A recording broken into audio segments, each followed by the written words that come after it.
Roberta un Emīlija Markus, mani mīļie bērni. Ir 2025. gada maijs. Es, jūsu tētis, turpinu jūs meklēt. Gribu jums pastāstīt to, ka jūsu meklēšanā ir iesaistījušies arī citi cilvēki, kas ir jūs meklējuši tajās vietās, kur jūs pēc dokumentiem vadoties dzīvojat. Taču secināja to, ka jūs tur faktiski deklarētajās adresēs nedzīvojat. Es jums šo bērni pastāstu, lai jūs arī zinātu to, ka kaitnieki, cietsirdži un ļaundari jūs slēpj no manis.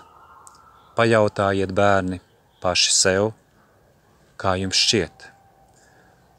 Vai jūsu tētis ir to nodarījis kādam no šiem cilvēkiem, proti slēpis viņu bērnus no viņiem?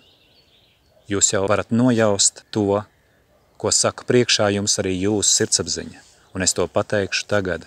Es nevienam cilvēkam neesmu nodarījis to, ko viņi ir nodarījuši pret mani un pret jums šo 5 gadu laikā jūs slēpjot no manis. Es turpinu jūs meklēt, un ziniet mani bērni, kad mēs satiksimies, mēs dosimies tur, kur jūs izlemsiet, lai mēs būtu kopā un lai vairs kaitnieki nevarētu kaitēt jums un mums kopā.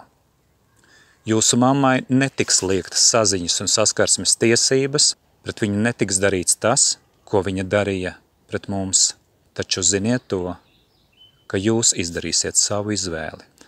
Lai arī šos laikus, šos gadus jūs esat mākslīgi atsvešināti no manis, es neļaušu kaitniekiem vairs izdarīt to, ko viņi grupā, simtiem šeit,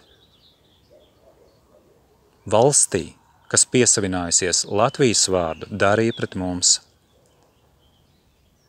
Es jūs atradīšu, mani bērni, un jūs atradīsiet, ieraudzīsiet mani. Uz tikšanos!